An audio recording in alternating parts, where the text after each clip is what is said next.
नीरू पाठक channel में आपका स्वागत है। दिनांक है 9 मार्च, दिन है सोमवार और आज है चैत्र मास के कृष्ण पक्ष की षष्ठी तिथि, जो कि आज रात 11:27 तक रहेगी। इसके बाद में सप्तमी तिथि प्रारंभ होगी और आज ब्रह्म मुहूर्त सुबह 5:08 से 5:56 रहेगा। सूर्योदय होगा सुबह 6:45 पर, सूर्यास्त होगा शाम 6:29 पर। विशाखा नक्षत्र आज शाम 4:11 तक रहेगा। बाद में अनुराधा नक्षत्र प्रारंभ होगा और राहु काल आज सुबह 7:30 से 9 बजे तक रहेगा। और आज रात 11:27 से लेकर कल सुबह 6:37 तक भद्रा काल भी रहेगा और भद्रा का वास इस बार स्वर्गलोक में रहेगा, जो कि पृथ्वी लोक के कार्यों के लिए अशुभ नहीं रहेगी। यानी कि इस दौरान पूजा पाठ संबंधी कार्य आप कर सकते हैं। आइए आज चैत्र मास महात्म्य का आज का अध्याय सुनने से पहले सुनते हैं घर में सुख समृद्धि और अन्न धन के भंडार भरने वाली सीता मैया की कथा।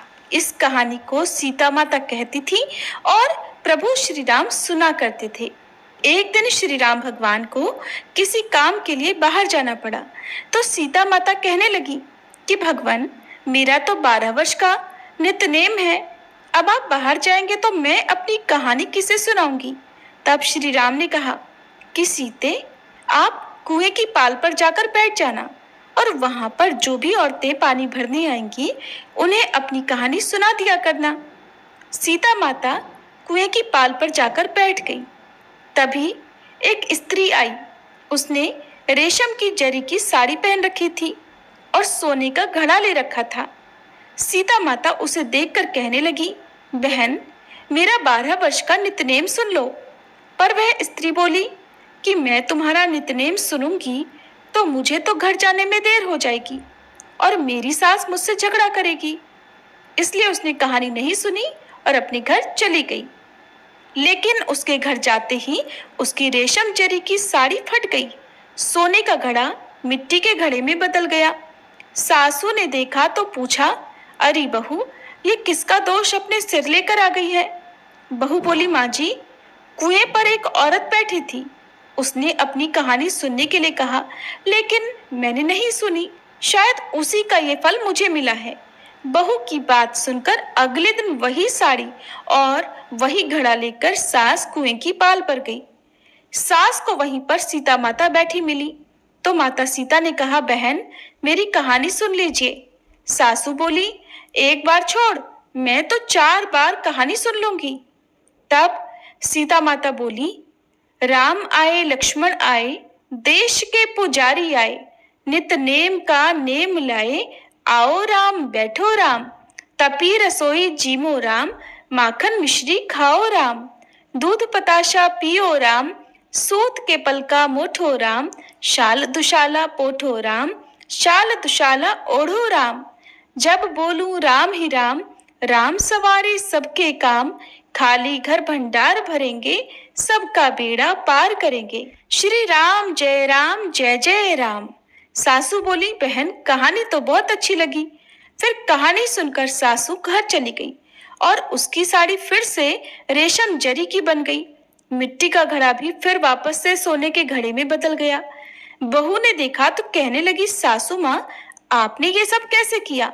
सासू बोली, बहू, तू दोष लगाकर आई थी और मैं अब दोष उतार कर आ रही हूँ। बहू ने पूछा कि माँ जी, वह कुएं वाली स्त्री कौन है। सासू ने बताया कि वह तो सीता माता थी। वो पुराने से नया कर देती हैं, खाली घर में भंडार भर देती हैं। वह लक्ष्मी जी का वास घर में कर देती हैं और मनुष्य की जो भी इच्छा हो उसे पूर्ण कर देती हैं। बहू बोली, माँ जी, फिर तो ऐसी कहानी मुझे भी सुना दो। सास बोली कि ठीक है, तुम भी सुनो। फिर सास ने कहानी शुरू की। राम आए लक्ष्मण आए, देश के पुजारी आए, नित नेम का नेम लाए, आओ राम बैठो राम, तपी रसोई जीमो राम, माखन मिश्री खाओ राम, दूध बताशा पियो राम, सूत के पलका मोठो राम, शाल दुशाला पोठो राम, शाल दुशाला ओढ़ो राम, जब बोलूं राम ही राम, राम सवारे सबके काम, खाली घर भंडार भरेंगे, सबका बेड़ा पार करेंगे, बोलो श्री राम जय जय राम। कहानी सुनकर बहू बोली, माँ जी, कहानी तो बहुत अच्छी है, सासू ने कहा, ठीक है, अब से हम इस कहानी को रोज किया करेंगे। अब सास बहू रोज सवेरे उठती, नहाती धोती और पूजा करने के बाद नित्य नेम की सीता माता की कहानी कहती। एक दिन की बात है, उनके यहाँ पड़ोस की एक औरत आई और बोली कि बहन, जरा सी आंच तो देना। तो बहू बोली कि आंच तो अभी हमने जलाई ही नहीं। पड़ोसन बोली, तो फिर तुम सुबह 4 बजे से उठकर क्या कर रही हो? तो उन्होंने कहा कि हम तो सुबह सुबह उठकर पूजा करते हैं, फिर सीता माता की नित्य नेम की कहानी कहते हैं। पड़ोसन ने उनकी बात सुनकर फिर कहा कि सीता माता की कहानी कहने से तुम्हें क्या मिला? तब वे दोनों बोली कि सीता माता की कहानी कहने से घर में भंडार भर जाते हैं, सारे काम पूर्ण हो जाते हैं, मन की इच्छा भी पूरी होती है। पड़ोसन ने कहा, बहन अगर ऐसा है तब तो फिर मुझे भी कहानी सुना दो। तब बहू बोली कि ठीक है, तुम भी ये कहानी सुन लो। राम आए लक्ष्मण आए, देश के पुजारी आए, नित नेम का नेम लाए, आओ राम बैठो राम, तपी रसोई जीमो राम, माखन मिश्री खाओ राम, दूध बताशा पियो राम, सूत के पल का मोठो राम, शाल दुशाला पोठो राम, शाल दुशाला ओढ़ो राम। जब बोलू राम ही राम, राम सवारे सबके काम, खाली घर भंडार भरेंगे, सबका बेड़ा पार करेंगे, श्री राम जय जय राम। पड़ोसन ने इस कहानी को सुना तो कहने लगी, बहन कहानी तो बहुत अच्छी लगी। अब वह पड़ोसन भी नित्यनेम सीता माता की कहानी कहने लगी। कहानी कहने से सीता माता ने पड़ोसन के भी धन के भंडार भर दिए। देखते ही देखते अब तो पूरे मोहल्ले में नित्यनेम की कथा चल पड़ी और हर किसी की मनोकामना पूर्ण होने लगी। हे सीता माता, जैसे आपने उन सभी के भंडार भरे, वैसे ही हमारे भी भरना। कहानी कहने वाले, सुनने वाले और हुंकार भरने वाले सबके भरना। सभी प्रेम से बोलिए, सीता मैया की जय। अब सुनिए चैत्र मास महात्म्य में कल से आगे की कथा। इस प्रकार मनसा देवी की सबसे पहले भगवान श्री कृष्ण ने पूजा की। इसके बाद शंकर जी, कश्यप मुनि, देवता मुनि, मनु, नाग एवं मानव आदि से त्रिलोकी में श्रेष्ठ व्रत का पालन करने वाली ये देवी सुपूजित हुई। फिर कश्यप जी ने जरत्कारु मुनि के साथ उनका विवाह कर दिया। वे मुनि महान योगी थे। विवाह करने के बाद वे तपस्या करने में संलग्न हो गए। वे एक दिन पुष्कर क्षेत्र में उस वट वृक्ष के नीचे देवी मनसा की जंघा पर लेट गए और उन्हें निद्रा आ गई। इतने में सायंकाल होने को आया। सूर्य नारायण अस्ताचल को जाने लगे।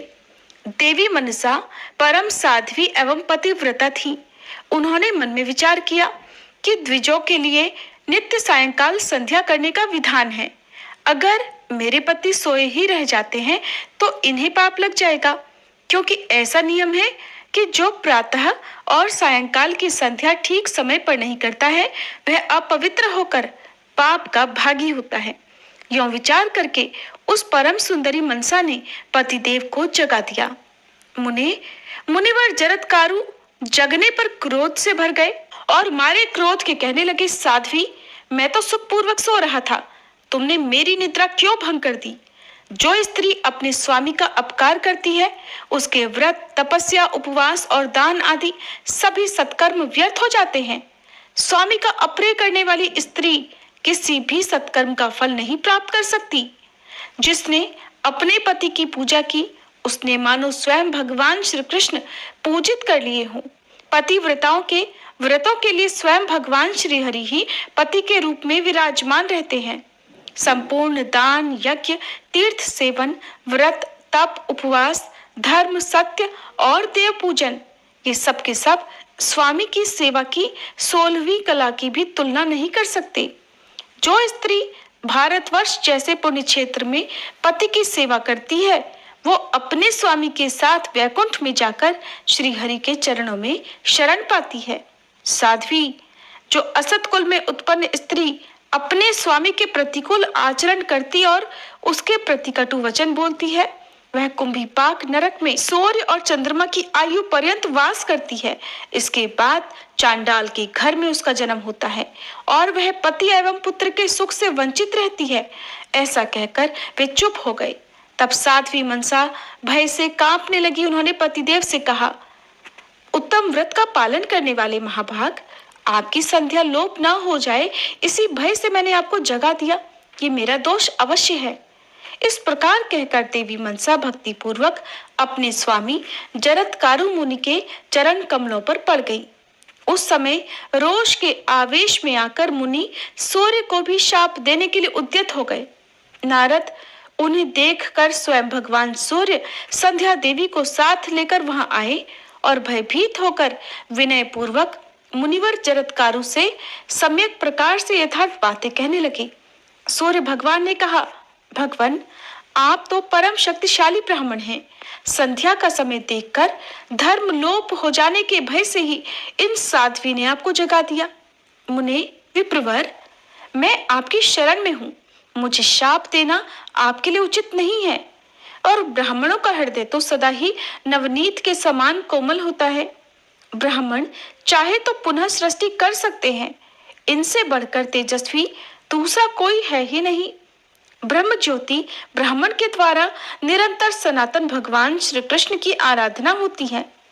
सूर्य भगवान के उपर्युक्त वचन सुनकर विप्रवर जरत्कारु प्रसन्न हो गए। उनसे आशीर्वाद लेकर फिर सूर्य देव अपने स्थान को चले गए। प्रतिज्ञा की रक्षा के लिए उन ब्राह्मण देवता ने देवी मनसा का त्याग कर दिया। उस समय देवी के शोक की कोई सीमा ही नहीं रही। दुख के कारण उनका हृदय क्षुब्ध हो उठा था। वे रो रही थी। उस विपत्ति के अवसर पर भय से व्याकुल होकर उन देवी ने अपने गुरुदेव शंकर जी, इष्ट देवता ब्रह्मा जी और श्रीहरि तथा जन्मदाता कश्यप जी का स्मरण किया। देवी मनसा के चिंतन करने पर तुरंत गोपीश भगवान श्री कृष्ण, शंकर जी, ब्रह्मा जी और कश्यप मुनि वहां पर आ गए। प्रकृति से परे निर्गुण पर ब्रह्म भगवान श्री कृष्ण मुनिवर जरत्कारु के अभीष्ट देवता थे। उनके दर्शन पाकर परम भक्ति के साथ मुनि बार बार प्रणाम करके उनकी स्तुति करने लगे। फिर भगवान शंकर, ब्रह्मा जी और कश्यप जी को भी नमस्कार किया। महाभाग देवताओं, आप लोगों का यहाँ कैसे पधारना हुआ है? इस प्रकार पूछा। मुनिवर जरत्कारु की बात सुनकर ब्रह्मा जी ने समयोचित बातें कही। भगवान श्री कृष्ण के चरण कमल को प्रणाम करके उन्होंने मुनि को उत्तर दिया, मुने, तुम्हारी ये धर्म पत्नी मनसा परम साध्वी और धर्म में आस्था रखने वाली है। अगर तुम इसे त्यागना चाहते हो तो पहले इसको किसी संतान की जननी बना दो, जिससे ये अपने धर्म का पालन कर सके। संतान हो जाने के बाद स्त्री को त्यागा जा सकता है। जो पुरुष पुत्रोत्पत्ति कराए बिना ही प्रिय पत्नी का त्याग कर देता है, उसका पुण्य चलने से बह जाने वाले जल की तरह साथ छोड़ देता है।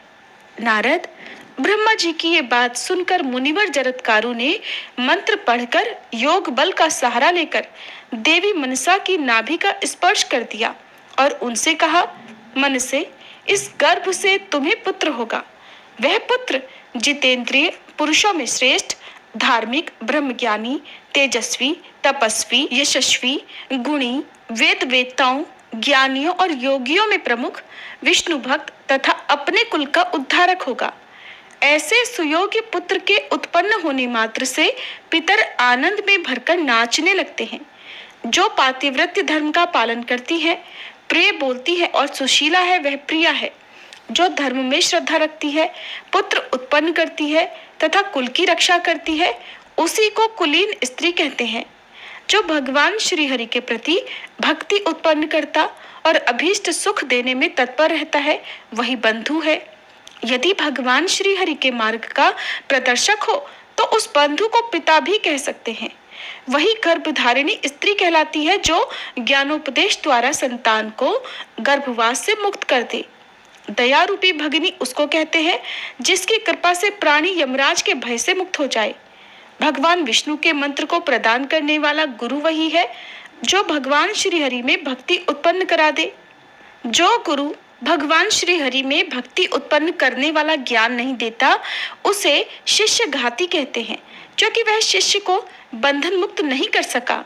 जो जननी के गर्भ जनित क्लेश से तथा यम यातना से मुक्त नहीं कर सकता, उसे गुरु, तात और बांधव कैसे कहा जाए। भगवान श्री कृष्ण का सनातन मार्ग परम आनंद स्वरूप है। जो निरंतर ऐसे मार्ग का प्रदर्शन नहीं कराता वह मनुष्यों के लिए कैसा बांधव है। अतः साध्वी, तुम निर्गुण एवं अच्युत ब्रह्म भगवान श्री कृष्ण की उपासना करो। इनकी उपासना से पुरुषों के सारे कर्म मूल कट जाते हैं। प्रिय, मैंने जो तुम्हारा त्याग कर दिया, मेरे इस अपराध को भी क्षमा करो। और साध्वी स्त्रियां तो क्षमा परायण होती हैं। सत्व गुण के प्रभाव से उनमें क्रोध नहीं रहता। देवी, मैं तपस्या करने के लिए पुष्कर क्षेत्र में जा रहा हूँ और तुम भी सुखपूर्वक अब यहाँ से जा सकती हो, क्योंकि निष्प्रह पुरुषों के लिए एकमात्र मनोरथ यही है कि वे भगवान श्री कृष्ण के चरण कमल की उपासना में लग जाएं। मुनिवर जरत्कारु का ये वचन सुनकर देवी मनसा शोक से आतुर हो गई। उनकी आंखों में आंसू भर गए। उन्होंने विनय भाव करते हुए अपने प्राण प्रिय पतिदेव से कहा। देवी मनसा बोली, प्रभु, मैंने आपकी निद्रा भंग कर दी, ये मेरा दोष नहीं कहा जा सकता, जिससे आप मेरा त्याग कर रहे हैं। इसलिए मेरी प्रार्थना है कि जहां मैं आपका स्मरण करूं, वहीं आप मुझे दर्शन देने की कृपा कीजिएगा। पतिव्रता स्त्रियों के लिए 100 पुत्रों से भी अधिक प्रेम का भाजन उसका पति ही होता है। पति स्त्रियों के लिए सम्यक प्रकार से प्रिय है। अतएव विद्वान पुरुषों ने पति को प्रिय की संज्ञा दी है। जिस प्रकार एक पुत्र वालों का पुत्र में, वैष्णव पुरुषों का भगवान श्रीहरि में, एक नेत्र वालों का नेत्र में, प्यासे जनों का जल में, क्षुधातुरों का अन्न में, विद्वानों का शास्त्र में तथा वैश्यों का वाणिज्य में निरंतर मन लगा रहता है, प्रभु, ठीक वैसे ही पतिव्रता स्त्रियों का मन सदा अपने स्वामी का ही किंकर बना रहता है। इस प्रकार कहकर मनसा देवी अपने स्वामी के चरणों में पड़ गई। मुनिवर जरत्कारु कृपा के समुद्र थे। उन्होंने कृपा के वशीभूत होकर क्षण भर के लिए उन्हें अपनी गोद में ले लिया। मुनि के नेत्रों से जल की ऐसी धारा गिरी कि वह साध्वी मनसा नहा उठी। उस समय मुनिवर जरत्कारु की गोद में स्थान पाने वाली उन देवी के नेत्रों में आंसू आ गए। मुनि के अश्रु जल से अभिषेक होने पर भी संबंध विच्छेद होने के भय से उनके मन में घबराहट उत्पन्न हो गई थी। इसके बाद वे दोनों पति पत्नी ज्ञान द्वारा शोक से मुक्त हो गए। फिर मुनिवर जरत्कारु परमात्मा भगवान श्री कृष्ण के चरण कमल का बार बार स्मरण करते हुए और अपनी प्रिया मनसा को समझाकर तपस्या करने के लिए चले गए। उधर देवी मनसा भी कैलाश पर्वत पर पहुंचकर अपने गुरु भगवान शंकर के मंदिर में चली गई। वह शोक से व्याकुल थी। भगवती पार्वती ने उन्हें भली भांति समझाया। भगवान शंकर से भी उन्हें उत्तम ज्ञान प्राप्त हुआ। फिर मंगलवार का दिन था। सभी शुभ योग उपस्थित थे। उसी क्षण साध्वी मनसा ने पुत्र उत्पन्न किया, जो भगवान नारायण का अंश और योगियों एवं ज्ञानियों का भी गुरु था। वह गर्भ में था, तभी भगवान शंकर के मुख से उसे ज्ञानोपलब्धि हो चुकी थी। इसलिए वह बालक योगींद्र तथा योगियों और ज्ञानियों का गुरु होने का अधिकारी बना। भगवान शंकर ने उसका जात कर्म और नामकरण आदि मांगलिक संस्कार कराया। भगवान शिव ने उस शिशु के कल्याणार्थ उसे वेद पढ़ाए। बहुत से मणि, रत्न और किरीट ब्राह्मणों को दान दिए। देवी पार्वती द्वारा लाखों कौवे तथा भांति भांति के रत्न ब्राह्मणों के लिए बांटे गए। भगवान शिव स्वयं उस बालक को चारों वेद और वेदांग निरंतर पढ़ाते रहे। साथ ही मृत्युंजय ने श्रेष्ठ ज्ञान का भी उपदेश किया। उनकी कृपा से उस बालक में अपने अभीष्ट गुरुदेव के प्रति अपार श्रद्धा भर गई। पिता के अस्त होने के अवसर पर पुत्र की उत्पत्ति हुई, इसीलिए उस पुत्र का नाम रखा गया आस्तिक। मुनिवर जरत्कारु उसी क्षण भगवान शंकर से आज्ञा लेकर भगवान विष्णु की तपस्या करने के लिए पुष्कर क्षेत्र में चले गए थे। उन तपोधन मुनि ने भगवान श्री कृष्ण का महामंत्र प्राप्त करने के लिए दीर्घ काल तक कठिन तप किया। फिर वे महान योगी मुनि भगवान शंकर को प्रणाम करने के विचार से कैलाश पर आए। शंकर जी को नमस्कार करके कुछ समय तक वे वहीं रुक गए। तब तक वो बालक भी वहीं पर था। उदार देवी मनसा उस बालक को लेकर अपने पिता कश्यप मुनि के आश्रम पर आ गई। उन पुत्रवती कन्या को देखकर प्रजापति कश्यप के मन में बड़ा हर्ष हुआ। मुने उस अवसर पर प्रजापति ने ब्राह्मणों को प्रचुर रत्न दान किए। शिशु के कल्याण के लिए असंख्य ब्राह्मणों को भोजन कराया। कश्यप जी की दिति, अदिति तथा अन्य जितनी भी पत्नियां थीं, उनके मन में भी बड़ी प्रसन्नता हुई। उनकी वह कन्या मनसा पुत्र के साथ सुदीर्घ काल तक सदा उस आश्रम पर ठहरी रही। इसी का उपाख्यान अभी पुनः कहता हूँ, सुनो। इसके बाद अभिमन्यु कुमार राजा परीक्षित को ब्राह्मण का शाप लग गया। ब्राह्मण दुर्दैव की प्रेरणा से ऐसा कर्म बन गया कि सहसा परीक्षित शाप से ग्रस्त हो गए। ब्राह्मण ने कह दिया कि इसी एक सप्ताह के बीतते ही तक्षक सर्प तुम्हें काट खाएगा।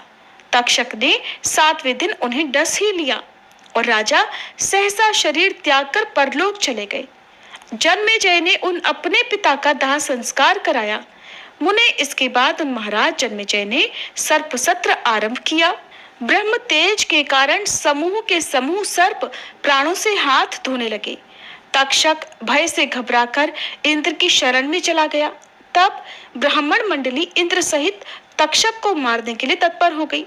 ऐसी स्थिति में इंद्र के साथ देवता भगवती मनसा के पास गए। उस समय इंद्र भय से अधीर हो उठे थे। उन्होंने भगवती मनसा की स्तुति की। फलस्वरूप मुनिवर आस्तिक माता की आज्ञा से राजा जन्मेजय के यज्ञ में आए। उन्होंने जन्मेजय से इंद्र और तक्षक के प्राणों की याचना की। ब्राह्मणों की आज्ञा अथवा कृपावश राजा ने वर दे दिया। यज्ञ की पूर्णाहुति कर दी गई। सुप्रसन्न राजा द्वारा ब्राह्मण यज्ञांत दक्षिणा पा गए। इसके बाद ब्राह्मण, देवता और मुनि सभी देवी मनसा के पास गए और सबने अलग अलग उन देवी की पूजा और स्तुति की। इंद्र ने पवित्र होकर श्रेष्ठ सामग्रियों को लेकर उनके द्वारा देवी मनसा का पूजन किया। फिर वे भक्ति पूर्वक नित्य पूजा करने लगे। षोडशोपचार से अतिशय आदर प्रकट करते हुए उन्होंने पूजा और स्तुति की। यूं देवी मनसा की अर्चना करने के बाद श्री ब्रह्मा, विष्णु और शिव जी की आज्ञा अनुसार संतुष्ट होकर सभी देवता अपने अपने स्थानों पर चले गए। मुनि, इस प्रकार की ये संपूर्ण कथाएं मैं कह चुका। अब आगे पुनः क्या सुनना चाहते हो?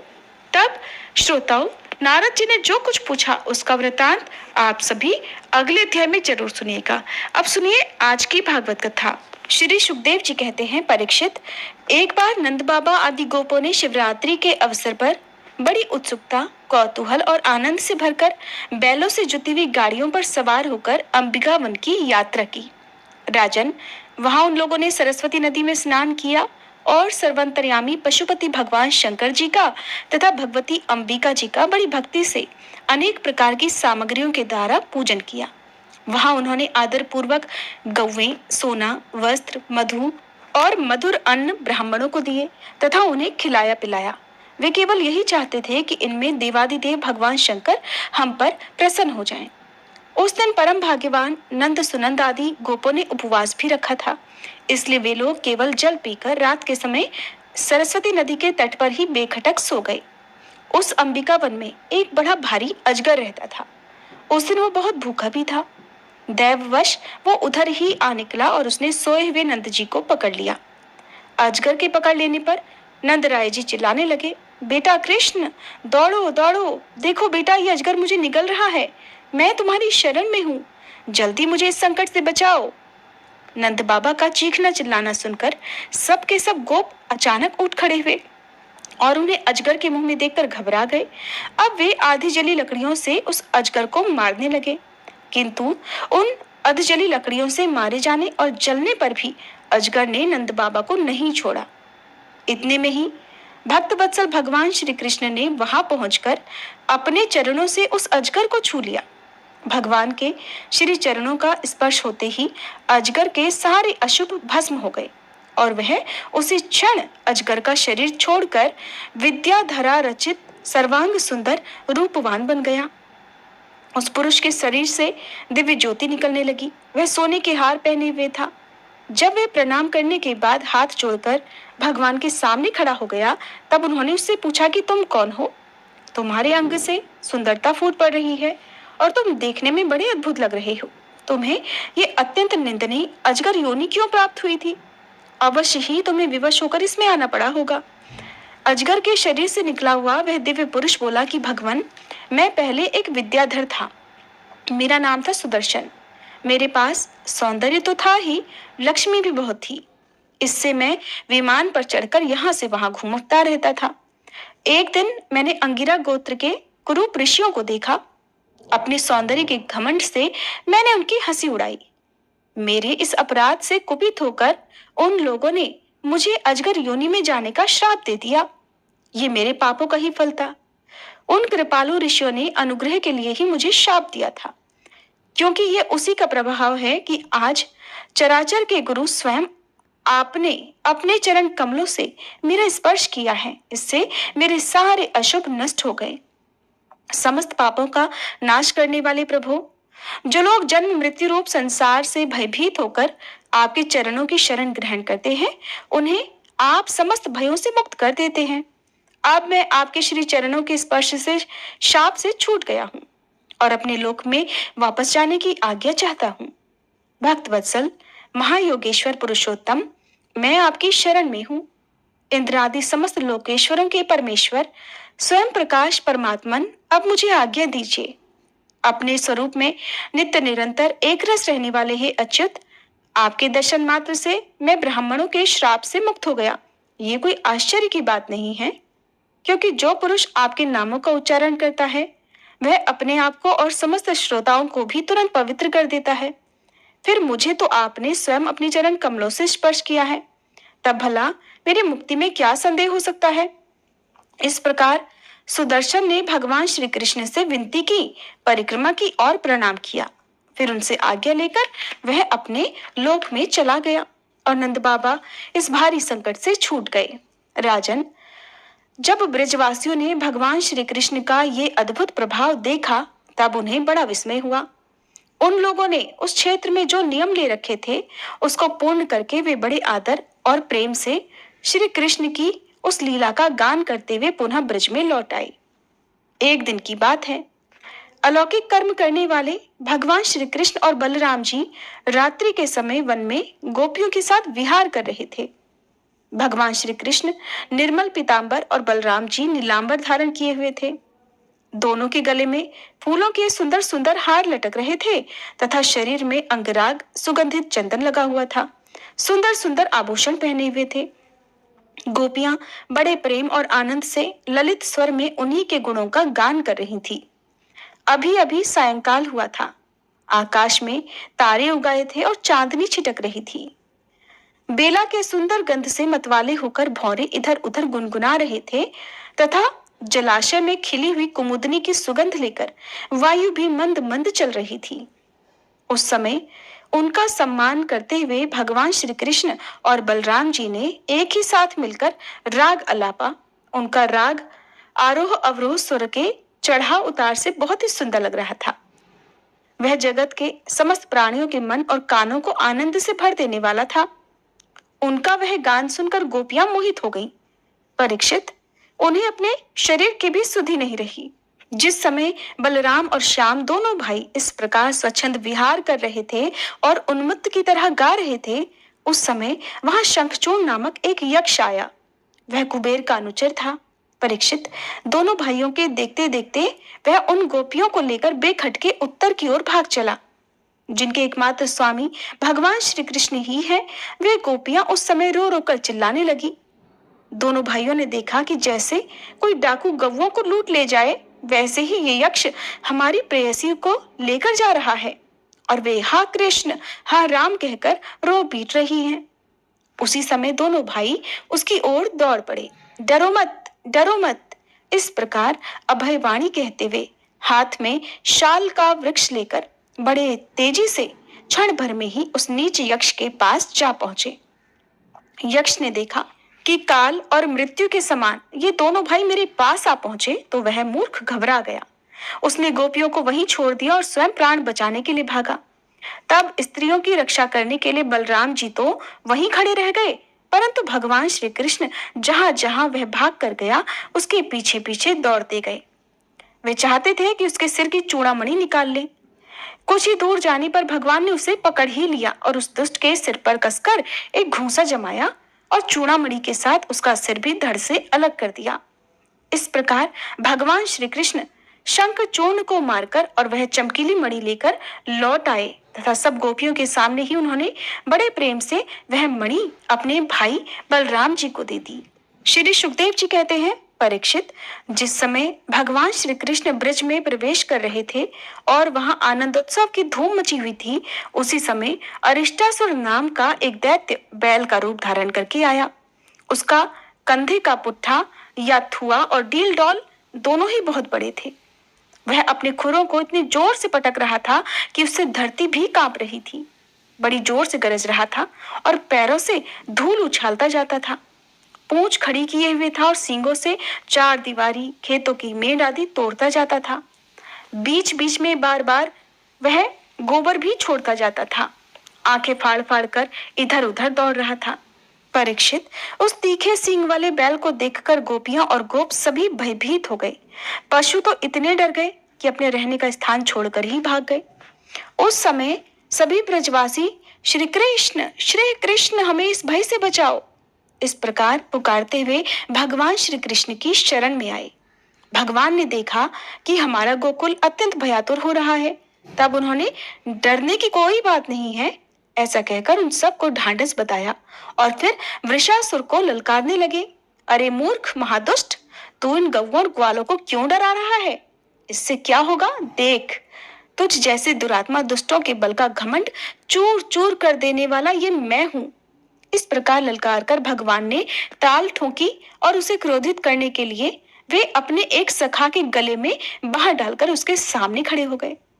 भगवान श्री कृष्ण की इस चुनौती से वह क्रोध के मारे तिलमिला उठा और अपने खुरों से बड़े जोर से धरती खोदता हुआ श्री कृष्ण की ओर झपटा। उस समय उसकी उठाई हुई पूंछ के धक्के से आकाश के बादल तितर बितर होने लगे। उसने अपने तीखे सींग आगे कर दिए। लाल लाल आंखों से टकटकी लगाकर श्री कृष्ण की ओर टेढ़ी नजरों से देखता हुआ वह उन पर इतने वेग से टूटा मानो इंद्र के हाथ से छोड़ा हुआ वज्र हो। भगवान श्री कृष्ण ने भी अपने दोनों हाथों से उसके दोनों सींग पकड़ लिए और जैसे एक हाथी अपने से भिड़ने वाले दूसरे हाथी को पीछे हटा देता है, वैसे ही उन्होंने उसे 18 कदम पीछे ठेलकर गिरा दिया। भगवान के इस प्रकार ठेल देने पर वह तुरंत ही उठ खड़ा हुआ और क्रोध से अचेत होकर लंबी लंबी सांसें छोड़ता हुआ फिर उन पर जा झपटा। उस समय उसका सारा शरीर पसीने से लथपथ हो रहा था। भगवान ने जब देखा कि वह अब मुझ पर प्रहार करना ही चाहता है, तब उन्होंने उसके सींग पकड़ लिए और उसे लात मारकर जमीन पर गिरा दिया। फिर पैरों से दबाकर इस प्रकार उसका कचूमर निकाला जैसे कोई गीला कपड़ा निचोड़ रहा हो। इसके बाद उसी का सींग उखाड़कर उसे खूब पीटा, जिससे वह धरती पर पड़ा ही रह गया। परीक्षित, इस प्रकार वह दैत्य मुंह से खून उगलता हुआ पैर पटकने लगा। उसकी आंखें उलट गई और उसने बड़े कष्ट के साथ अपने प्राण छोड़े। अब देवता लोग भगवान पर फूल बरसा बरसाकर उनकी स्तुति करने लगे। जब भगवान श्री कृष्ण ने इस प्रकार बैल के रूप में आने वाले अरिष्टासुर को मार डाला, तब सभी गोप उनकी प्रशंसा करने लगे। उन्होंने बलराम जी के साथ गोष्ठ में प्रवेश किया और उन्हें देख देखकर गोपियों के नयन मन आनंद से भर गए। परीक्षित, भगवान की लीला अत्यंत अद्भुत है। इधर जब उन्होंने अरिष्टासुर को मार डाला, तब भगवानमय नारद, जो लोगों को शीघ्र से शीघ्र भगवान का दर्शन कराते रहते हैं, कंस के पास जा पहुंचे। उन्होंने उससे कहा, कंस, जो कन्या तुम्हारे हाथ से छूटकर आकाश में चली गई, वो तो यशोदा जी की पुत्री थी और ब्रज में जो श्री कृष्ण हैं, वे देवकी के पुत्र हैं। वहां जो बलराम जी हैं, वे रोहिणी के पुत्र हैं। वसुदेव ने तो तुमसे डरकर अपने मित्र नंद के पास उन दोनों को रख दिया है। उन्होंने ही तुम्हारे अनुचर दैत्यों का वध किया है। ये बात सुनते ही कंस की एक एक इंद्री क्रोध के मारे कांप उठी। उसने वसुदेव जी को मार डालने के लिए तुरंत तीखी तलवार उठा ली, परंतु देवर्षि नारद ने उसे रोक दिया। जब कंस को यह मालूम हो गया कि वसुदेव के लड़के ही हमारी मृत्यु के कारण हैं, तब उसने देवकी और वसुदेव दोनों ही पति पत्नी को हथकड़ी और बेड़ी से जकड़कर फिर जेल में डाल दिया। जब देवर्षि नारद चले गए तब कंस ने केशी को बुलाया और कहा कि तुम ब्रिज में जाकर बलराम और कृष्ण को मार डालो। वह चला गया। उसके बाद कंस ने मुष्टिक, चाणूर, शल, तोशल आदि पहलवानों, मंत्रियों और महावतों को बुलाकर कहा कि वीरवर, तुम लोग ध्यानपूर्वक मेरी बात सुनो। वसुदेव के 2 पुत्र बलराम और कृष्ण नंद के ब्रिज में रहते हैं। उन्हीं के हाथों मेरी मृत्यु बतलाई गई है। इसलिए जब वे यहाँ आए तब तुम लोग उन्हें कुश्ती लड़ाने के बहाने मार डालना। अब तुम लोग तरह तरह के मंच बनाओ और उन्हें अखाड़े के चारों ओर गोल गोल सजा दो। उन पर बैठकर नगरवासी और देश की दूसरी प्रजा इस स्वच्छंद दंगल को देखें। महावत, तुम तो बड़े चतुर हो। देखो भाई, तुम दंगल के घेरे के फाटक पर ही अपने कुवलिया पीड़ हाथी को रखना और जब मेरे शत्रु उधर से निकले तब उसी के द्वारा उन्हें मरवा डालना। इसी चतुर्दशी को विधि पूर्वक धनुष यज्ञ प्रारंभ कर दो और उसकी सफलता के लिए भूतनाथ भैरव को बहुत से पवित्र पशुओं की बलि भी चढ़ाओ। परीक्षित, कंस तो केवल स्वार्थ साधन का सिद्धांत जानता था, इसलिए उसने मंत्री, पहलवान और महावत को इस प्रकार आज्ञा देकर श्रेष्ठ यदुवंशी अक्रूर को बुलाया और उनका हाथ अपने हाथों में लेकर बोला, अक्रूर जी, आप तो बड़े उदार दानी हैं, सब तरह से मेरे आदरणीय भी हैं। आज आप एक मित्र की तरह मेरा काम कर दीजिए, क्योंकि भोजवंशी और वृष्णिवंशी यादवों में आपसे बढ़कर मेरी भलाई करने वाला दूसरा कोई नहीं है। ये काम बहुत बड़ा है, इसलिए मेरे मित्र, मैंने आपका सहारा लिया है। ठीक वैसे ही जैसे इंद्र समर्थ होने पर भी विष्णु का आश्रय लेकर अपना स्वार्थ साधता रहता है। आप नंदराय जी के व्रज में जाइए, वहां वसुदेव जी के 2 पुत्र हैं, उन्हें इसी रथ पर चढ़ाकर यहाँ ले आइए। बस अब इस काम में देर नहीं होनी चाहिए। सुनते हैं विष्णु के भरोसे जीतने वाले देवताओं ने उन दोनों को मेरी मृत्यु का कारण निश्चित किया है, इसलिए आप उन दोनों को तो ले ही आइए, साथ ही नंद आदि गोपों को भी बड़ी बड़ी भेंटों के साथ यहाँ पर लाइए। यहाँ आने पर मैं उन्हें अपने काल के समान कुवलया पीठ हाथी से मरवा डालूंगा। अगर वे कदाचित उस हाथी से बच गए तो मैं अपने वज्र के समान मजबूत और फुर्तीले पहलवान मुष्टिक, चाणूर आदि से उन्हें मरवा डालूंगा। उनके मारे जाने पर वसुदेव आदि वृष्णि, भोज और दशाहर वंशी उनके भाई बंधु शोकाकुल हो जाएंगे। फिर तो उन्हें मैं अपने हाथों ही मार डालूंगा। मेरा पिता उग्रसेन यो तो बूढ़ा हो गया है, परंतु अभी उसको राज्य का लोभ बना हुआ है। ये सब कर चुकने के बाद मैं उसको, उसके भाई देवक को और दूसरे भी जो जो मुझसे द्वेष करने वाले हैं उन सबको तलवार की घाट उतार दूंगा। मेरे मित्र अक्रूर जी, फिर तो मैं होऊंगा और आप होंगे और होगा इस पृथ्वी का अकंटक राज्य। जरासंध हमारे बड़े बूढ़े ससुर हैं और वानरराज द्विद मेरे प्यारे सखा हैं। शंबरासुर, नरकासुर और बाणासुर ये तो मुझसे मित्रता करते ही हैं, मेरा मुंह देखा करते हैं और इन सब की सहायता से मैं देवताओं के पक्षपाती नरपतियों को मारकर पृथ्वी का अकंटक राज्य भोगूंगा। ये सब अपनी गुप्त बातें मैंने केवल आपको बतलाई हैं। अब आप जल्दी से जल्दी बलराम और कृष्ण को यहाँ लेकर आइए। अभी तो वे बच्चे हैं, उन्हें मार डालने में भला क्या लगेगा। उनसे केवल इतनी ही बात कहिएगा कि वे लोग धनुष यज्ञ के दर्शन और यदुवंशियों की राजधानी मथुरा की शोभा देखने के लिए यहाँ आ जाएं। अक्रूर जी ने कहा, महाराज, आप अपनी मृत्यु, अपना अरिष्ट दूर करना चाहते हैं, इसलिए आपका ऐसा सोचना ठीक ही है। मनुष्य को चाहिए कि चाहे सफलता हो या असफलता, दोनों के प्रति एक जैसा भाव रखकर बस अपना कर्म करता रहे। फल तो प्रयास से नहीं, दैवी प्रेरणा से मिलते हैं। मनुष्य बड़े बड़े मनोरथों के पुल बांधता रहता है, परंतु ये नहीं देखता कि दैव ने, प्रारब्ध ने इसे पहले से ही नष्ट कर रखा है। यही कारण है कि कभी कभी प्रारब्ध के अनुकूल होने पर प्रयत्न सफल हो जाता है तो वह हर्ष से फूल उठता है और विपरीत होने पर विफल हो जाता है तो वह दुखी हो जाता है।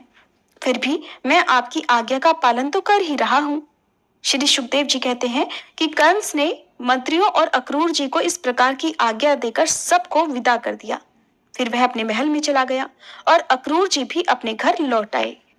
श्री सुखदेव जी कहते हैं, हे परीक्षित, कंस ने जिस केशी नामक दैत्य को भेजा था वो बड़े भारी घोड़े के रूप में मन के समान तेजी से दौड़ता हुआ ब्रिज में आया। वो अपनी टापों से धरती खोदता आ रहा था। उसकी गर्दन के छितराए हुए बालों के झटके से आकाश के बादल और विमानों की भीड़ तितर बितर हो रही थी। उसकी भयानक हिनहिनाहट से सबके सब डर के मारे कांप रहे थे। उसकी बड़ी बड़ी आंखें थी, मुंह क्या था मानो किसी वृक्ष का खोडर ही हो। उसे देखने से ही डर लगता था। बड़ी मोटी गर्दन थी, शरीर इतना विशाल था कि लगता था काली काली बादल की घटा है। उसकी नीयत में पाप ही पाप भरा था। वह श्री कृष्ण को मारकर अपने स्वामी कंस का हित करना चाहता था। उसके चलने से धरती कांपने लगती थी। ऐसा लगता था मानो भूकंप आ रहा हो। भगवान श्री कृष्ण ने देखा कि उसकी हिनहिनाहट से उनके आश्रित रहने वाला गोकुल भयभीत हो रहा है और उसकी पूंछ के बालों से बादल तितर बितर हो रहे हैं तथा वह लड़ने के लिए उन्हीं को ढूंढ भी रहा है। तब वे बढ़कर उसके सामने आ गए और उन्होंने भी सिंह के समान गरजकर उसे ललकारा। भगवान को सामने आया देखकर वह और भी चिढ़ गया और फिर वह उनकी ओर इस प्रकार मुंह फैलाकर दौड़ा मानो आकाश को पी जाएगा। परीक्षित, सचमुच केशी का वेग बड़ा प्रचंड था। उस पर विजय पाना तो कठिन था ही, उसे पकड़ लेना भी आसान नहीं था। उसने भगवान के पास पहुंचते ही दुलत्ती झाड़ी, परंतु भगवान ने उससे अपने आप को बचा लिया। भला वह इंद्रियातीत को कैसे मार पाता। उन्होंने अपने दोनों हाथों से उसके दोनों पिछले पैर पकड़ लिए और फिर जैसे गरुड़ सांप को पकड़कर झटक देते हैं, उसी प्रकार क्रोध से उसे घुमाकर बड़े अपमान के साथ 400 हाथ की दूरी पर फेंक दिया और स्वयं अकड़ कर खड़े हो गए। थोड़ी ही देर के बाद केशी फिर से सचेत होकर उठ खड़ा हो गया। इसके बाद तो वह क्रोध से तिल मिलाकर और मुंह फाड़कर बड़ी तेजी से भगवान की ओर झपटा। उसे दौड़ते देख भगवान मुस्कुराने लगे। उन्होंने अपना बायां हाथ उसके मुंह में इस प्रकार डाल दिया जैसे सांप बिना किसी आशंका के अपने बिल में घुस जाता है। परीक्षित, भगवान का अत्यंत कोमल कर कमल भी उस समय ऐसा हो गया मानो तपाया हुआ लोहा हो। उसका स्पर्श होते ही केशी के दांत टूट टूट कर गिर गए। धीरे धीरे अचिंत्य शक्ति भगवान श्री कृष्ण का हाथ उसके मुंह में इतना बढ़ गया कि उसकी सांस के भी आने जाने का रास्ता नहीं रहा। अब तो मारे दम घुटने के कारण वह पैर पटकने लगा। उसका शरीर पसीने से लथपथ हो गया, आंखों की पुतली उलट गई और वह मल त्याग करने लगा। थोड़ी ही देर में उसका शरीर निश्चेष्ट होकर, प्राणहीन होकर धरती पर गिर पड़ा। उसका निष्प्राण शरीर फूला हुआ होने के कारण गिरते ही पकी हुई ककड़ी की तरह फट गया। महाबाहु भगवान श्री कृष्ण ने उसके शरीर से फिर अपनी भुजा बाहर निकाल ली। उन्हें इससे कुछ भी आश्चर्य या गर्व नहीं हुआ। बिना प्रयास के ही शत्रु का नाश जो हो गया था, ये देखकर देवताओं को अवश्य ही इससे बड़ा आश्चर्य हुआ। वे सब प्रसन्न होकर भगवान के ऊपर पुष्प बरसाने लगे और उनकी स्तुति करने लगे। परीक्षित, देवर्षि नारद जी भगवान के परम प्रेमी और समस्त जीवों के सच्चे हितैषी हैं। कंस के यहाँ से लौटकर वे अनायास ही अद्भुत कर्म करने वाले भगवान श्री कृष्ण के पास आए। फिर एकांत में उनसे कहने लगे, हे सच्चिदानंद स्वरूप श्री कृष्ण, आपका स्वरूप मन और वाणी का विषय नहीं है। आप तो योगेश्वर हैं। सारे जगत का नियंत्रण आप ही करते हैं। आप सबके हृदय में निवास करते हैं और सब के सब आपके हृदय में निवास करते हैं। आप भक्तों के एकमात्र वांछनीय यदुवंश शिरोमणि और हमारे स्वामी हैं। प्रभु, ये बड़े आनंद की बात है कि आपने खेल ही खेल में घोड़े के रूप में रहने वाले इस केशी दैत्य को मार डाला। इसकी हिनहिनाहट से डरकर देवता लोग अपना स्वर्ग छोड़कर भाग जाया करते थे। प्रभु, अब परसों में आपके हाथों चाणूर, मुस्टिक, दूसरे पहलवान, कुवलिया, पीड़ हाथी और स्वयं कंस को भी मरते देखूंगा। उसके बाद शंकासुर, काल यवन, मुर और नरकासुर का वध देखूंगा। आप स्वर्ग से कल्प वृक्ष उखाड़ लाएंगे और इंद्र के ची चपड़ करने पर उनको उसका मजा चखाएंगे। आप अपनी कृपा, वीरता, सौंदर्य आदि का शुल्क देकर वीर कन्याओं से विवाह करेंगे और जगदीश्वर, आप द्वारका में रहते हुए निरग को पाप से छुड़ाएंगे। आप जामवंती के साथ स्यमंतक मणि को जामवान से ले आएंगे और अपने धाम से ब्राह्मण के मरे हुए पुत्रों को भी ला देंगे। इसके बाद आप पौंड्रक, मिथ्या, वासुदेव का वध करेंगे, काशीपुरी को जला देंगे। युधिष्ठिर के राजसूय यज्ञ में चेदी राज शिशुपाल को और वहां से लौटते समय उसके मौसेरे भाई दंतवक्त्र को भी नष्ट कर देंगे। प्रभु, द्वारिका में निवास करते समय आप और भी बहुत से पराक्रम प्रकट करेंगे, जिन्हें पृथ्वी के बड़े बड़े ज्ञानी और प्रतिभाशील पुरुष आगे चलकर गाएंगे, और मैं ये सब देखूंगा। इसके बाद आप पृथ्वी का भार उतारने के लिए काल रूप से अर्जुन के सारथी बनेंगे और अनेक अक्षौहिणी सेना का संहार भी करेंगे। नारायण नारायण प्रभु, ये सब मैं अपनी आंखों से देखूंगा। प्रभु, आप विशुद्ध विज्ञान घन हैं। आपके स्वरूप में और किसी का अस्तित्व है ही नहीं। आप नित्य निरंतर अपने परमानंद स्वरूप में स्थित रहते हैं, इसलिए सारे पदार्थ आपको नित्य ही प्राप्त हैं। आप सबके अंतर्यामी और नियंता हैं। प्रभु, इस समय आपने अपनी लीला प्रकट करने के लिए मनुष्य का सा श्री विग्रह प्रकट किया है, और आप यदु, वृषणी तथा सात्व वंशियों के शिरोमणि बने हैं। प्रभु, मैं आपको नमस्कार करता हूँ। श्री सुखदेव जी कहते हैं, परीक्षित, भगवान के परम प्रेमी भक्त देवर्षि नारद जी ने इस प्रकार भगवान की स्तुति और उन्हें प्रणाम किया। भगवान के दर्शनों के आह्लाद से नारद जी का रोम रोम खिल उठा। फिर उनकी आज्ञा प्राप्त करके वे चले गए। इधर भगवान श्री कृष्ण केशी को लड़ाई में मारकर फिर अपने प्रेमी और प्रसन्न चित्त ग्वाल बालों के साथ पहले की तरह पशुपालन के काम में लग गए तथा ब्रजवासियों को परमानंद वितरण करने लगे। एक समय वे सब ग्वाल बाल पहाड़ की चोटियों पर गाय आदि पशुओं को चरा रहे थे। उनमें से कुछ ग्वाल बाल चोर और कुछ रक्षक बनकर छिपने छिपाने का लुका छुपी का खेल खेल रहे थे। राजन, उन लोगों में से कुछ तो चोर और कुछ रक्षक और कुछ भेड़ बन गए थे। उस समय वे निर्भय होकर खेल में रमे हुए थे। ठीक उसी समय ग्वाल का वेश धारण करके व्योमासुर वहां आया। वह मायावियों के आचार्य मायासुर का पुत्र था और स्वयं भी बड़ा मायावी था। वह खेल में बहुधा चोर ही बनता और भेड़ बनकर बहुत से बालकों को चुराकर छुपा लाता। वह महान असुर बार बार उन्हें ले जाकर एक पहाड़ की गुफा में डाल देता और उसका दरवाजा एक बड़ी चट्टान से ढक देता। इस प्रकार उन ग्वाल बालों में केवल 4-5 बालक ही शेष बचे रहे। भक्त वत्सल भगवान उसकी ये करतूत जान गए। जिस समय वह ग्वाल बालों को लिए जा रहा था, उसी समय उन्होंने जैसे शेर भेड़िए को दबोच लेता है, ठीक उसी प्रकार उसे धर दबोचा। व्योमासुर बड़ा बली था। उसने पहाड़ के समान अपना असली रूप प्रकट कर दिया और चाहा कि अपने को छुड़ा लूं, परंतु भगवान ने उसको इस प्रकार अपने शिकंजे में फांस लिया था कि वह चाहकर भी अपने आप को छुड़ा नहीं सका। तब भगवान श्री कृष्ण ने अपने दोनों हाथों से पकड़कर उसे भूमि पर गिरा दिया और पशु की तरह उसका गला घोंटकर मार डाला। देवतागण विमानों पर चढ़कर उनकी ये लीला देख रहे थे। अब भगवान श्री कृष्ण ने गुफा के द्वार पर लगे हुए चट्टानों के पिहान तोड़ डाले। ग्वाल वालों को उस संकटपूर्ण स्थान से निकाल लिया। बड़े बड़े देवतागण और ग्वाल बाल उनकी स्तुति करने लगे। इसके बाद भगवान श्री कृष्ण ब्रज में वापस आ गए। श्री सुखदेव जी कहते हैं, परीक्षित, महामती अक्रूर जी भी वह रात मथुरापुरी में बिताकर प्रातःकाल होते ही रथ पर सवार हुए और नंद बाबा के गोकुल की ओर चल दिए। परम भाग्यवान अक्रूर जी ब्रज की यात्रा करते समय मार्ग में कमल नयन भगवान श्री कृष्ण की परम प्रेममयी भक्ति से परिपूर्ण हो गए। वे इस प्रकार मन ही मन सोचने लगे कि मैंने ऐसा कौन सा शुभ कर्म किया है, ऐसी कौन सी श्रेष्ठ तपस्या की है, या फिर किसी सत्पात्र को ऐसा कौन सा महत्वपूर्ण दान दिया है जिसके फल स्वरूप आज मैं भगवान श्री कृष्ण के दर्शन करूंगा।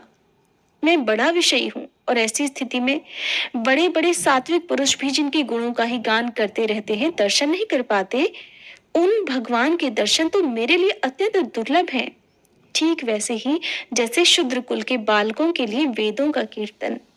परंतु नहीं, मुझ अधम को भी भगवान श्री कृष्ण के दर्शन होंगे ही, क्योंकि जैसे नदी में बहते हुए तिनके कभी कभी इस पार से उस पार लग जाते हैं, वैसे ही समय के प्रवाह से भी कहीं कोई इस संसार सागर को पार कर सकता है। अवश्य ही आज मेरे सारे अशुभ नष्ट हो गए। आज मेरा जन्म सफल हो गया, क्योंकि आज मैं भगवान के उन चरण कमलों में साक्षात नमस्कार करूंगा जो बड़े बड़े योगी यतियों के लिए भी केवल ध्यान के ही विषय हैं। ओह, कंस ने तो आज मेरे ऊपर बड़ी ही कृपा कर दी। उसी कंस के भेजने से मैं इस भूतल पर अवतरित स्वयं भगवान के चरण कमलों के दर्शन पाऊंगा, और जब मैं उन्हें देखूंगा तब सर्वश्रेष्ठ पुरुष बलराम और श्री कृष्ण के चरणों में नमस्कार करने के लिए तुरंत रथ से कूद पड़ूंगा, उनके चरण पकड़ लूंगा। ओहो, उनके चरण कितने दुर्लभ हैं। बड़े बड़े योगी यति आत्म साक्षात्कार के लिए मन ही मन अपने हृदय में उनके चरणों की धारणा करते हैं, और मैं तो उन्हें प्रत्यक्ष पा जाऊंगा और लौट जाऊंगा उन पर। उन दोनों के साथ ही उनके वनवासी सखा एक एक ग्वाल बाल के चरणों की भी वंदना करूंगा। मेरे अहोभाग्य, जब मैं उनके चरण कमलों में गिर जाऊंगा तब क्या वे अपना कर कमल मेरे सिर पर रख देंगे? उनके वे कर कमल उन लोगों को सदा के लिए अभय दान दे चुके हैं जो काल रूपी सांप के भय से अत्यंत घबराकर उनकी शरण चाहते हैं और शरण में आ जाते हैं। इंद्र तथा दैत्यराज बलि ने भगवान के उन्हीं कर कमलों में पूजा की भेंट समर्पित करके तीनों लोकों का प्रभुत्व इंद्रपद प्राप्त कर लिया। भगवान के उन्हीं कर कमलों ने, जिनमें से दिव्य कमल की सी सुगंध आया करती है, अपने स्पर्श से रास लीला के समय ब्रज युवतियों की सारी थकान मिटा दी थी। मैं कंस का दूत हूँ, उसी के भेजने से उनके पास जा रहा हूँ। कहीं वे मुझे अपना शत्रु तो नहीं समझ बैठेंगे? राम राम, वे ऐसा कदापि नहीं समझ सकते, क्योंकि वे निर्विकार हैं, सम हैं, अच्युत हैं, सारे विश्व के साक्षी हैं, सर्वज्ञ हैं। वे चित्त के बाहर भी हैं और भीतर भी। तब मेरी शंका करना व्यर्थ है। अवश्य ही मैं तो उनके चरणों में हाथ जोड़कर विनीत भाव से खड़ा हो जाऊंगा। वे मुस्कुराते हुए फिर दया भरी स्निग्ध दृष्टि से मेरी ओर देखेंगे। उस समय मेरे जन्म जन्म के समस्त अशुभ संस्कार उसी क्षण नष्ट हो जाएंगे और मैं निशंक होकर सदा के लिए परमानंद में मगन हो जाऊंगा। मैं उनके कुटुंब का हूँ और उनका अत्यंत हित चाहता हूँ। उनके सिवा और कोई मेरा आराध्य देव भी नहीं है। ऐसी स्थिति में वे अपनी लंबी लंबी बाहों से पकड़कर मुझे अवश्य ही अपने हृदय से लगा लेंगे। आहा, उस समय मेरी देह तो पवित्र होगी ही, वह दूसरों को पवित्र करने वाली भी बन जाएगी। और उसी समय उनका आलिंगन प्राप्त होते ही मेरे कर्ममय बंधन, जिनके कारण मैं अनादिकाल से भटक रहा हूं, टूट जाएंगे। और जब वे मेरा आलिंगन कर चुके होंगे और मैं हाथ जोड़कर सिर झुकाकर उनके सामने खड़ा हो जाऊंगा, तब वे मुझे चाचा क्रूर इस प्रकार कहकर संबोधित करेंगे। क्यों न हो, इसी पवित्र और मधुर यश का विस्तार करने के लिए ही तो वे लीला कर रहे हैं। तब तो मेरा जीवन सफल हो जाएगा। भगवान श्री कृष्ण ने जिसको अपनाया नहीं, जिसे आदर नहीं दिया, उसके उस जन्म को, जीवन को धिक्कार है। न तो उन्हें कोई प्रिय है और न ही कोई अप्रिय, न तो उनका कोई आत्मीय सुहृद है और न ही उनका कोई शत्रु। उनकी उपेक्षा का पात्र भी कोई नहीं है। फिर भी जैसे कल्प वृक्ष अपने निकट आकर याचना करने वालों को उनकी मुंह मांगी वस्तु दे देता है, वैसे ही भगवान श्री कृष्ण भी जो उन्हें जिस प्रकार भजता है, पूजता है, उसे उसी रूप में भजते हैं। वे अपने प्रेमी भक्तों से ही पूर्ण प्रेम करते हैं। मैं तो बस उनके सामने विनीत भाव से सिर झुकाकर खड़ा हो जाऊंगा और बलराम जी मुस्कुराते हुए मुझे अपने हृदय से लगा लेंगे और फिर मेरे दोनों हाथ पकड़कर मुझे घर के भीतर ले जाएंगे। वहां सब प्रकार से मेरा सत्कार करेंगे। इसके बाद मुझसे पूछेंगे कि कंस हमारे घर वालों के साथ कैसा व्यवहार करता है। श्री सुखदेव जी कहते हैं, परीक्षित, इस प्रकार अक्रूर जी पूरे रास्ते से चिंतन में डूबते उतराते अपने रथ से नंदगांव पहुंच गए। उस समय सूर्य अस्ताचल पर चले गए। जिनके चरण कमल की रज का सभी लोकपाल अपने किरीटों के द्वारा सेवन करते हैं, अक्रूर जी ने गोष्ठ में उनके चरण चिन्हों के दर्शन किए। कमल, यव, अंकुश आदि असाधारण चिन्हों के द्वारा उनकी पहचान हो रही थी और उनसे पृथ्वी की शोभा बढ़ रही थी। उन चरण चिन्हों के दर्शन करते ही अक्रूर जी के हृदय में इतना आह्लाद हुआ कि वे अपने आप को संभाल नहीं सके, विह्वल हो गए। प्रेम के आवेग से उनका रोम रोम खिल उठा, उनकी आंखों में आंसू भर आए और टप टप टपकने लगे। वे रथ से कूदकर उसी धूल में लौटने लगे और कहने लगे, अहो, ये हमारे प्रभु के चरणों की रज है। परीक्षित, कंस के संदेश से लेकर यहाँ तक अक्रूर जी के चित्त की जैसी अवस्था रही है, यही जीवों के देह धारण करने का परम लाभ है। इसलिए जीव मात्र का यही परम कर्तव्य है कि दंभ, भय और शोक त्याग कर भगवान की मूर्ति, प्रतिमा, भक्त आदि चिन्ह, लीला, स्थान तथा गुणों के दर्शन, श्रवण आदि के द्वारा ऐसा ही भाव प्रदर्शित करें। ब्रज में पहुंचकर अक्रूर जी ने श्री कृष्ण और बलराम दोनों भाइयों को गाय दुहने के स्थान में विराजमान देखा। श्याम सुंदर श्री कृष्ण पीतांबर धारण किए हुए थे और गौर सुंदर बलराम नीलांबर। उनके नेत्र शरतकालीन कमल के समान खिले हुए थे। उन्होंने अभी किशोर अवस्था में प्रवेश ही किया था। वे दोनों गौर श्याम निखिल सौंदर्य की खान थे। घुटनों का स्पर्श करने वाली लंबी लंबी भुजाएं, सुंदर बदन, परम मनोहर और गज शावक के समान ललित चाल थी। उनके चरणों में ध्वजा, वज्र, अंकुश और कमल के चिन्ह थे। जब वे चलते थे तो उनसे चिन्हित होकर पृथ्वी शोभायमान हो जाती थी। उनकी मंद मंद मुस्कान और चितवन ऐसी थी मानो दया बरस रही हो, और उदारता की तो मानो वे मूर्ति ही थे। उनकी एक एक लीला उदारता और सुंदर कला से भरी हुई थी। गले में वनमाला और मणियों के हार जगमग कर रहे थे। उन्होंने अभी अभी स्नान करके निर्मल वस्त्र पहने थे और शरीर में पवित्र अंगराग और चंदन का लेप लगाया हुआ था। परीक्षित, अक्रूर जी ने देखा कि जगत के आदि कारण, जगत के परमपति पुरुषोत्तम ही संसार की रक्षा के लिए अपने संपूर्ण अंशों से बलराम जी और श्री कृष्ण के रूप में अवतरित होकर अपनी अंग कांति से दिशाओं का अंधकार दूर कर रहे हैं। वे ऐसे भले लगते थे मानो सोने से मढ़े हुए मरकतमणि और चांदी के पर्वत जगमगा रहे हों। परीक्षित, भगवान के दर्शन से अक्रूर जी को इतना आह्लाद हुआ कि उनके नेत्र आंसू से सर्वथा भर गए। उनका रोम रोम पुलकित हो गया और उत्कंठावश गला भर आने के कारण वे अपना नाम भी उन्हें नहीं बतला सके। शरणागत भक्त वत्सल भगवान श्री कृष्ण उनके मन का भाव जान गए। उन्होंने बड़ी प्रसन्नता से चक्रांकित हाथों के द्वारा उन्हें खींच कर उठाया और अपने हृदय से लगा लिया। इसके बाद जब वे परम मनस्वी श्री बलराम जी के सामने विनीत भाव से खड़े हो गए, तब उन्होंने उनको गले लगा लिया और उनका एक हाथ श्री कृष्ण ने पकड़ा और दूसरा बलराम जी ने। फिर दोनों भाई उन्हें घर के अंदर ले गए, ठीक बिल्कुल वैसे ही जैसे अक्रूर जी पूरे रास्ते में सोच विचार करते आ रहे थे। घर ले जाकर भगवान ने उनका बड़ा स्वागत सत्कार किया। कुशल मंगल पूछकर श्रेष्ठ आसन पर बिठाया और विधि पूर्वक उनके पांव पखार कर मधुपर्क अर्थात शहद मिला हुआ दही आदि पूजा की सामग्री भेंट की। इसके बाद भगवान ने अतिथि अक्रूर जी को एक गाय दी और पैर दबाकर उनकी थकावट दूर की और बड़े आदर और श्रद्धा से उन्हें पवित्र और अनेक गुणों से युक्त अन्न का भोजन कराया। जब वे भोजन कर चुके तब धर्म के परम मर्मज्ञ भगवान बलराम जी ने बड़े प्रेम से मुखवास अर्थात मुख को स्वच्छ और सुगंधित करने वाली पान, इलायची आदि देकर और सुगंधित माला पहनाकर उन्हें अत्यंत आनंदित किया। इस प्रकार सत्कार हो चुकने पर नंदराय जी ने उनके पास आकर पूछा, अक्रूर जी, आप लोग निर्दयी कंस के जीते जी किस प्रकार अपने दिन काटते हैं? अरे, उसके रहते आप लोगों की वही दशा है जो कसाई द्वारा पाली हुई भेड़ों की होती है। जिस इंद्रियाराम पापी ने अपनी बिलखती हुई बहन के नन्हे नन्हे बच्चों को मार डाला, आप लोग उसकी प्रजा हैं, फिर आप सुखी है ये अनुमान तो हम कर ही कैसे सकते हैं। अक्रूर जी ने नंद बाबा से पहले ही कुशल मंगल पूछ लिया था।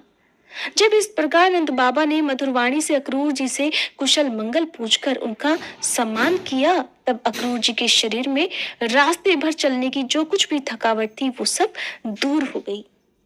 हरे कृष्णा। इसके बाद क्या हुआ, किस प्रकार भगवान श्री कृष्ण और बलराम जी का मथुरा गमन हुआ, ये जानने के लिए कृपया आप अगले अध्याय का इंतजार जरूर कीजिएगा। अब सुनिए तुलसी माता और भागवत जी की आरती।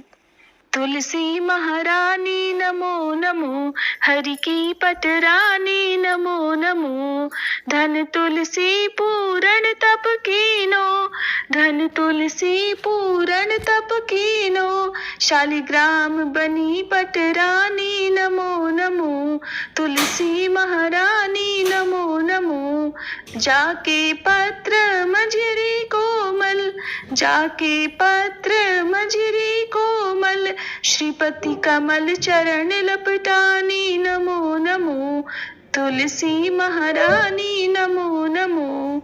धूप दीप नैवेद्य आरती, धूप दीप नैवेद्य आरती, पुष्पन की वर्षा वर्षानी नमो नमो, तुलसी महारानी नमो नमो। 56 भोग 3600 व्यंजन, 56 भोग 3600 व्यंजन, बिन तुलसी हरि एक न मानी नमो नमो, बिन तुलसी हरि एक न मानी नमो नमो, तुलसी महारानी नमो नमो। सभी सखी मैया तेरो यश गावे, सभी सखी मैया तेरो यश गावे, भक्ति दान दीजे महारानी नमो नमो, तुलसी महारानी नमो नमो, हरि की पटरानी नमो नमो, तुलसी महारानी नमो नमो। तुलसी मैया की जय। अगर आपको ये कथा अच्छी लग रही है तो लाइक शेयर सब्सक्राइब कीजिए, कमेंट करके हमें बताइए। जय श्री कृष्णा, जय श्री राधे राधे।